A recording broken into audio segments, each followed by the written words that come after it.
महापौर चुनाव पर बीजेपी का बड़ा दावा। दिलीप घोष ने नवंबर में वोटिंग का किया इशारा। पश्चिम बंगाल में नगर निकाय चुनाव की तारीखों का आधिकारिक ऐलान अभी तक हुआ नहीं है, लेकिन उससे पहले ही बीजेपी नेता और पंचायत मंत्री दिलीप घोष ने नवंबर में चुनाव होने का दावा कर दिया है। अब सवाल उठ रहा है कि क्या चुनाव आयोग से पहले ही बीजेपी को तारीखों की जानकारी है या फिर यह सिर्फ एक राजनीतिक बयान है। दिलीप घोष ने तृणमूल नेताओं की गिरफ्तारी को लेकर भी बड़ा बयान देते हुए कहा कि यह तो सिर्फ शुरुआत है और आने वाले दिनों में और भी गिरफ्तारियां हो सकती है। वहीं पूर्व मेयर फरहाद हकीम के इस्तीफे पर कटाक्ष करते हुए उन्होंने कहा कि इतने साल सत्ता में रहने के बाद अब भावुकता दिखाने का कोई मतलब नहीं है। दिलीप घोष ने ये बयान देने के बाद अब बंगाल की राजनीति में एक नई बहस छिड़ गई है। विपक्ष सवाल उठा रहा है कि चुनाव की घोषणा से पहले ही बीजेपी इतनी आश्वस्त आखिर कैसे है।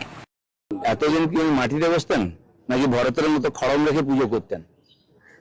ড্রামাটা দিদির কাছে শিখেছেন তো, কিছু না বলে চুপচাপ থাকুন। আপনাদের লোকে 15 বছর দেখেছে, সমস্ত কিছু লোকের মনে আছে। কি কি ডায়লগ দিয়েছেন, সেই ইঞ্চি সাইজ থেকে ফুট সাইজের নেতা, তাদের ভাষা, তাদের ভিডিও দেখে নিন আপনি।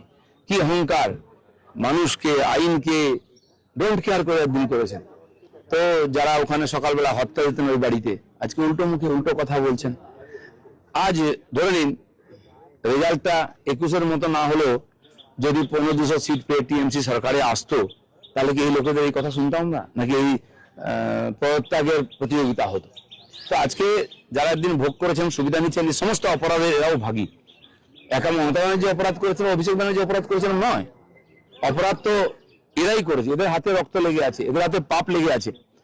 সবাইকে একই দৃষ্টিতে দেখতে হবে। অন্যায় যে করে আর অন্যায় যে সহে যেমন না, সেরকম অন্যায় যে দেখে আর অন্যায় যে করে দুটোই সমান দোষী, সবাইকে সমান সাজা দেওয়া উচিত। কলকাতা পুরসভায় কি প্রশাসক বসতে চলেছে এবার? এখন কি হবে বলা যাচ্ছে না। খালি কলকাতা নয়, পশ্চিমবাংলার এই 135-40টা পুরসভা কর্পোরেশন আছে। দেখুন, হাওড়ার মতো পুরসভায় 8 বছর নির্বাচন নেই, দুর্গাপুরের কর্পোরেশনে এরকম 5-6 বছর নির্বাচন নেই। কি সরকার চলছে? এদের তো আগে যাওয়া উচিত ছিল, মানুষ শেষ পর্যন্ত সহ্য করতে না পেরে পাঠিয়েছেন। সেজন্য আমার যেটা মনে হচ্ছে সবই পরিষ্কার হবে, আগামী নভেম্বরের দিকে হয়তো সমস্ত পুরসভার নির্বাচন হতে পারে।